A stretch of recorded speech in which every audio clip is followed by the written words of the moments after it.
Hello. We're here now with Kelly Iko, the Sir. Athletics' terrific beat writer for the Houston Rockets. He knows everything that's going on with that organization. Kelly, it's been a busy day for you. Oh man, Uh, has it ever? I was going to say, like right before, like you're getting texts from people within the organization where like, trying to find a time that works for you. Like it's just, it feels all over the map for you today for obvious good reasons. Yeah, because this is the time of the year when deals do happen. Things are flying around. You got to get on top of everything, and I think today, obviously, with the news of the extensions getting done, it was interesting to say the least of how the terms came out and everything. But yeah, it's another sign that the NBA season is right around the corner. So So let's dive into right, what exactly we're here to talk about. Kevin Porter Jr., a very interesting player for a number of reasons, has yes, signed a 4-year, $82.5 million extension. That is the maximum of what this thing can be, right? It is guaranteed. I'll let you give the details, I guess, because you're the one that reported it with Shams earlier today. So right. please give me the details on what this contract actually looks like. So it's a 4-year deal worth $82.5 million. The first year is fully guaranteed up to 15, I think, $0.86 million. Every year after that has a trigger date. Um, the Rockets structured it in a way where, and it's pretty interesting because we've never really seen a deal of this structure with that kind of money in the NBA. That's Right. reserved for typically the NFL, stuff like that. They essentially have the ability to walk away from everything after year one if they see fit. So that's kind of how it's structured. Obviously, there are things tied into winning games and how many games is available for the team success and stuff like that.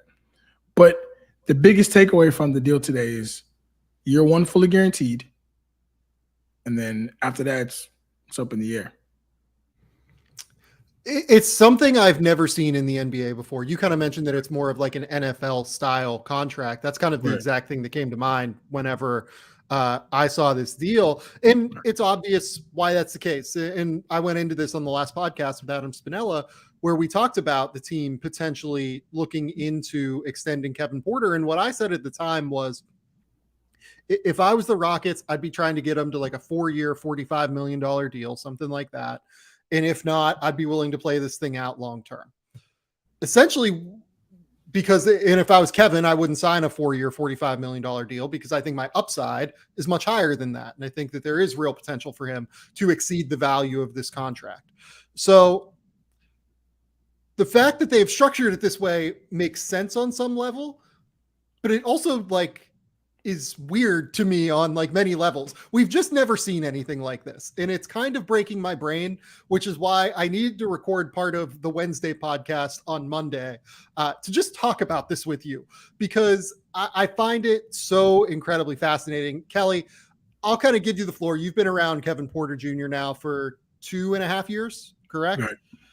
So Kevin Porter, what is your take on his game and how he fits with the Houston Rockets moving forward here before we dive into just kind of everything else involved with this? Right. So it was actually funny today when I read the press release, it said that since Kevin joined the team, he's averaged 16 points, 6.2 assists, and 4 rebounds. I did not know the numbers were that exact, which is surprising. But when you think about it, that's a pretty good deal for someone that's given that kind of production. I know the Rockets are not a winning team right now, but from where he came to, from Cleveland to Houston, having to change positions, become a primary ball handler, where people thought he was best served as a wing creator, still had that scoring ability. To average 16 and 6 as a 22-year-old, I mean, that's not bad at all. So I think from that perspective alone, from a basketball standpoint, obviously having to learn how to, be a better pick and roll player, get to those primary, secondary reads, play off of Jalen Green, which is, Houston's center of attention, keep everything in shape because you are the extension of the coach on the floor. And this is a young team going through a rebuild, trying to learn how to be, better NBA players, better professionals.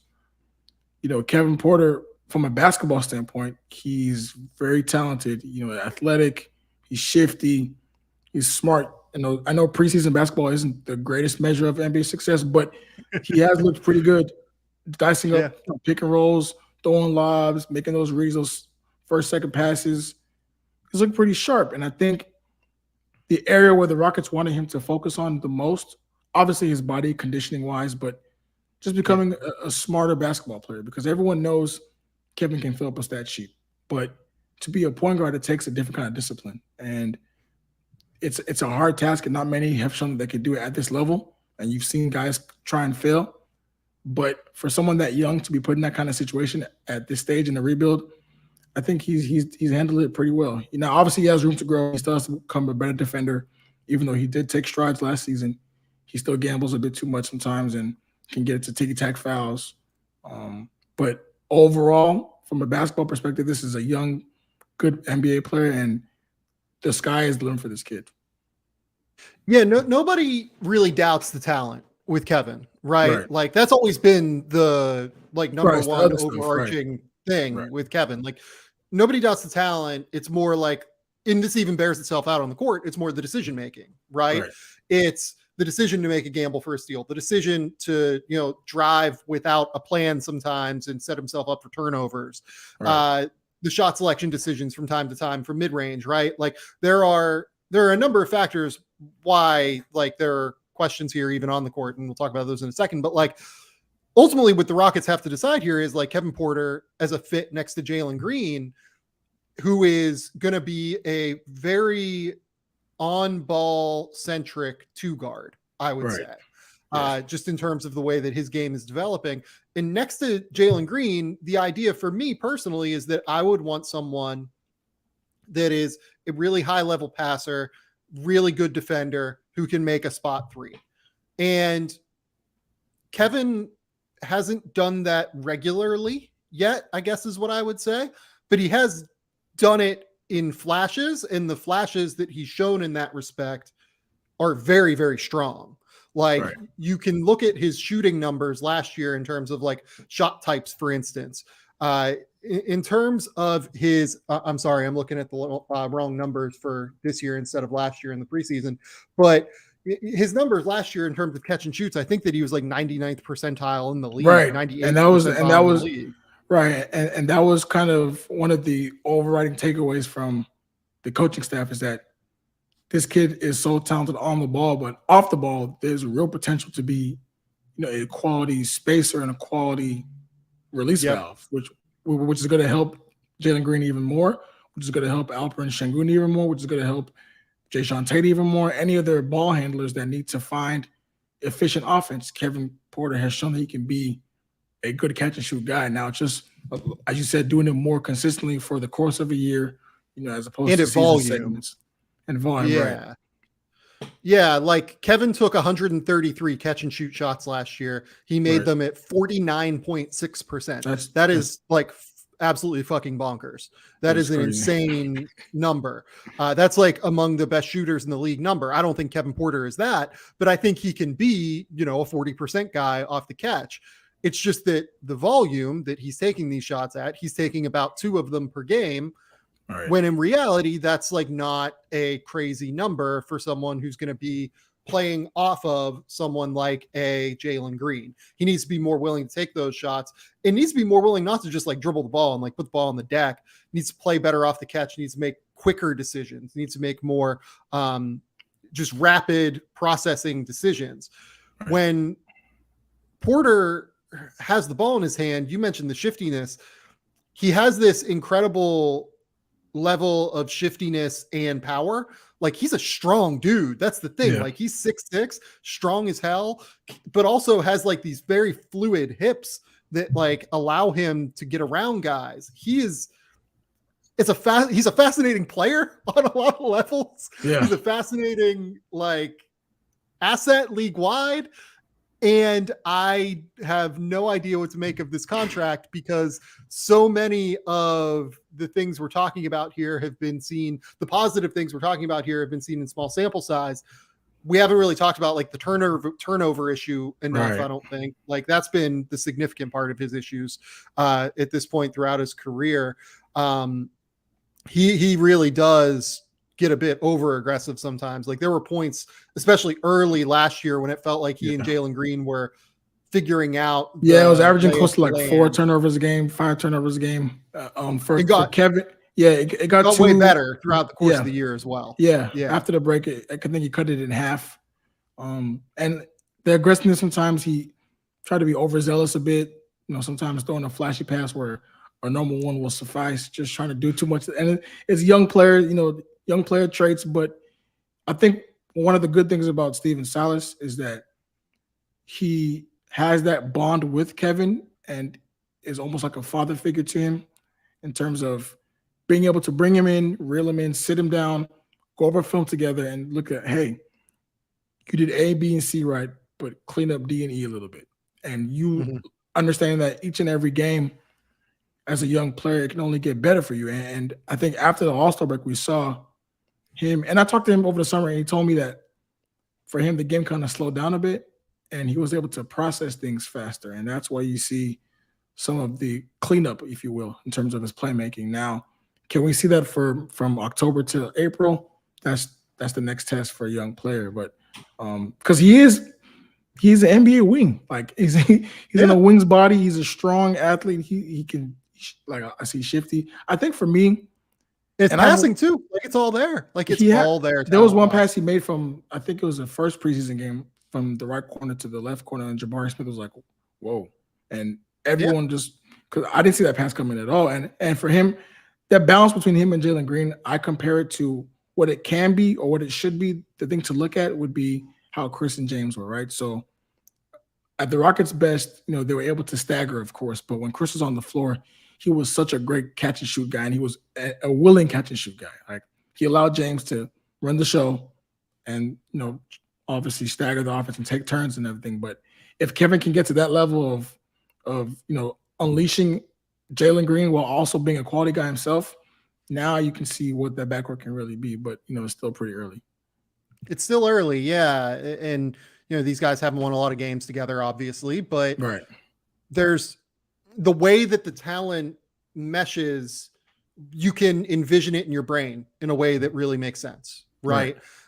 Based on the flashes we've seen. And here's where we get into like the contract of this all, right?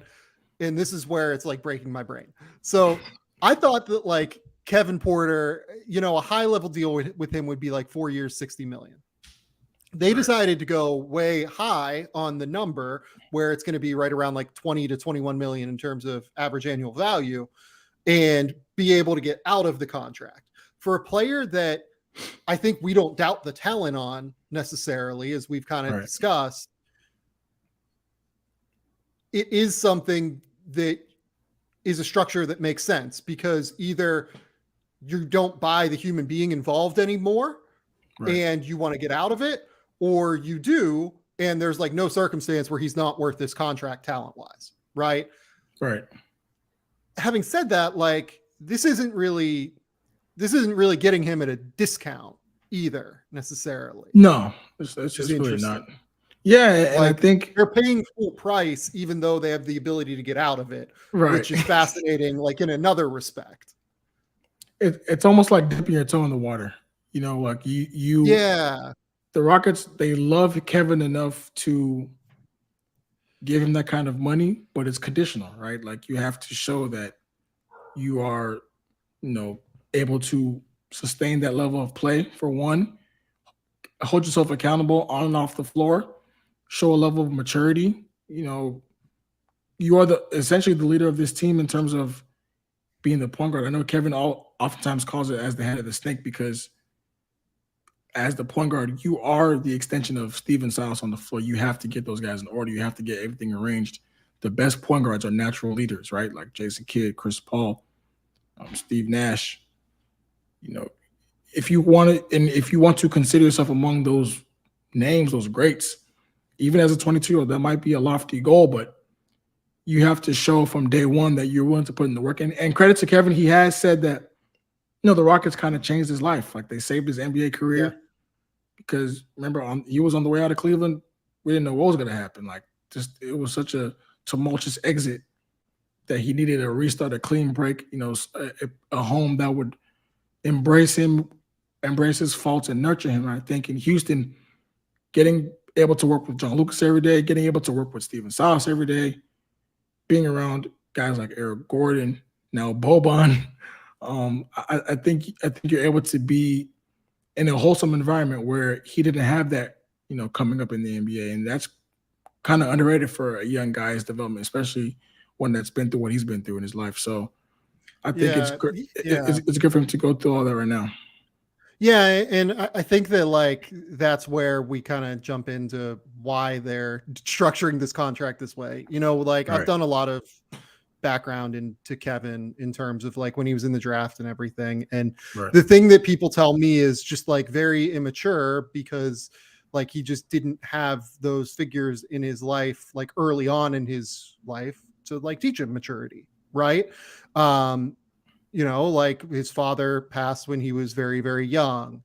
Right. And, like the thing that a couple of evaluators told me pre-draft was like, if you're going to draft Kevin Porter, I don't know if we're going to have interest in it, but like the best thing you could do would be to sign Jamal Crawford because Jamal Crawford like is or at the time, I don't know this anymore, but like at the time, was acting, as a mentor to Kevin Porter Jr. and would be someone that would really help him.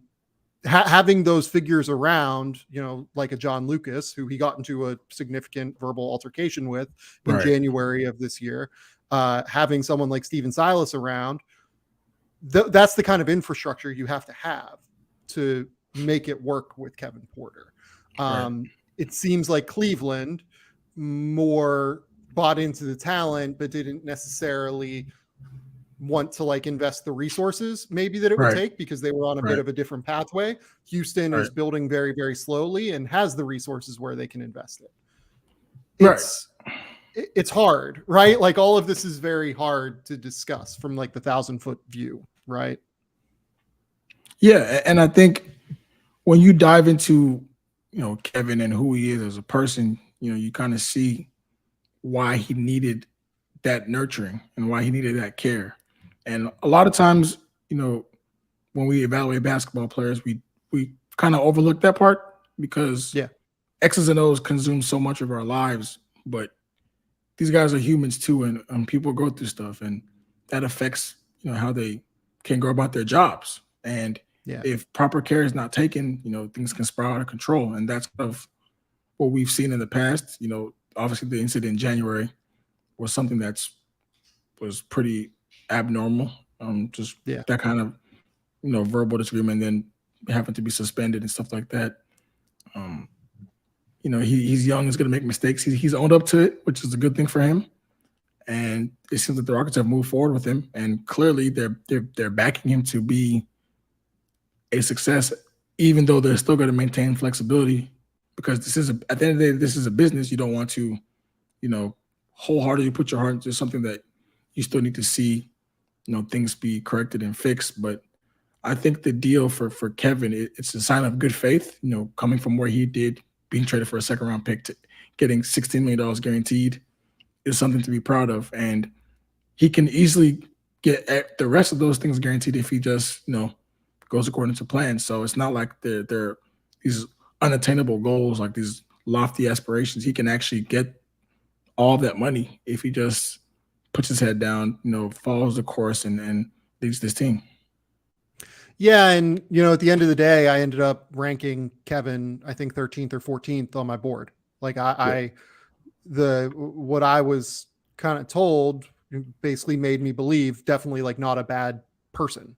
He's just like immature and is still learning how to be like an adult. You know what I mean? And there would be bumps along the road, but if you invested the time, I think the talent is worth it. But obviously he's had maybe the bumps in the road have been a little bit more significant than what I thought they would be, given that he had a weapons charge prior to being traded from Cleveland, has had a couple of, incidents, it seems like, in the locker room, one in Cleveland, one in Houston.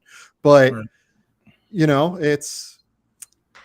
It's a fascinating deal that I am Yeah. still. I guess like I haven't asked you like just straight up like what is your take on this? Because like I'm struggling to come up with a take myself, but you're around it every day. Where what is your take when you just initially saw I'm it? still like you, like I'm wrapping my head because it just I never thought I would see the day where somebody would or a team would present this kind of money, but only 1 year is guaranteed. I've never seen that. And I just wonder if obviously other teams would want to do this, but I wonder how many Yeah, players would want to do this.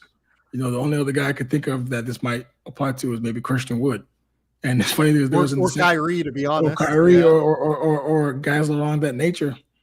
But the NBA is changing. I think Mhm. for Kevin's his situation is unique. He had to learn a different position. Like we don't see that so often in this league of a guy having to kind of rewire his brain and learn something which is incredibly hard to do. And averaging 16 and 6, he looks like he's doing a pretty good job of it. So I think the structure of the deal is still weird to me, but I do understand why both sides. Because in the same breath, if Kevin wants to bet on himself, he's free to do so after year one, right? So I think it's a deal where both sides have some kind of flexibility too. And I haven't spoken to any agent, any like other agents yet about this deal. I will be very interested to see what the agency community reaction is to this contract, given the sheer lack of guarantee on a Yeah, significant deal like this. Again, it is more of a NFL style deal as opposed to right, like an NBA style deal.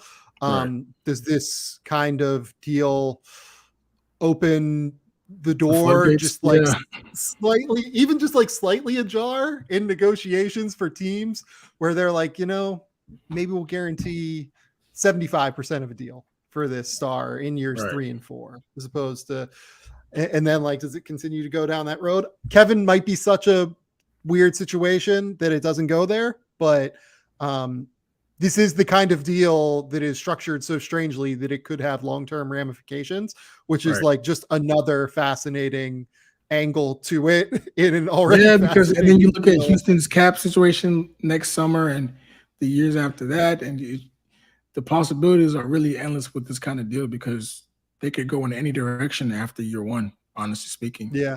And this It, team might it, look very different after that, even. and it's a fascinating trade chip now as well, Right, in terms of being able to like get out of a contract. He essentially is now cap fodder for any deal that a team just wants, like matching salary that they can get out of at any point. right. um Yeah, it's Again, like flexibility. This is it's this a is this weird is how deal. Houston does their business. Yeah, they want to maintain flexibility, and especially given the current rebuild, you want to have as much of that as possible because we've seen it time and time again. All you need is a little bit of luck, strike when the iron is hot. And for a team like this that will have a lot of cap room in the near future, you want to maintain that level of spending power. So it makes Yeah, sense yeah. from a team perspective. And because they have all of these young players and some picks Right, forthcoming, they can be a very real, a very real player in trades to get right. stars as well. And this is like great matching salary. You can do like essentially a 16 million, like non-guaranteed part of Yeah. that Ooh, deal. If the team just wants to get out of, a certain number, yeah. it's, Man. it's a strange deal. There's just, this is going to be like a deal that reverberates around the league, and a deal that, this is not the last time we'll be talking Yeah, about this. people come back to us in 5-10 years, and this was the start. So Yeah, or just like in a year, like if something yeah, crazy comes up for the Rockets, or 2 years or something like that, like right. this is not going to be. Yeah, this is a strange deal where Yeah. teams are all going to feel differently about it. The agency community is going to feel differently about it. I'm going to be fascinated, like if there's a reaction from the Players Association. Certainly not Oh, publicly, but like, could the yeah. Players Association kind of wonder about this a little bit? Right. I don't know. Uh, I honestly don't know. But that's a very good angle. I didn't even think about it. Like the whole Rock Nation and it's going to be a lot of talking points for sure in the next couple of weeks. and like Rock Nation got Kevin Porter the potential for $82 million. Like, I don't even know that they did a bad job here. It's For just the way it looks is mind-boggling. Yeah. The wide angle of it is interesting for a Right. number of ways, is I guess what I would say. Kelly, do you have anything else you want to get off your chest? Anything exciting that Yeah, that you I've been wanna working tell on people this about? huge rebuild piece. The theme is the Great Rockets rebuild. It's coming out before the season starts. Been reporting on it for months. So stay tuned on the Athletic. Also, subscribe to the ecosystem on Apple Podcasts and Spotify. Sam, I got to get you on pretty soon. Talk about this stuff. I'm there. So I'm there. anyway, you guys know where to find me. So that's all I gotta say. I appreciate you for bringing me on the show, Sam. This is a great platform. I'm a big fan. Oh, that's so nice. Thank you, Kelly. Sure. It's fantastic. You won't be a stranger. We'll do it again.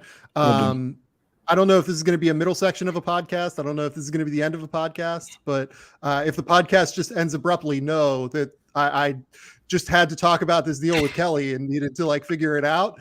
And if it just ends, this is it ending. If there's another segment, there's another segment. Thanks, guys. All right. Peace.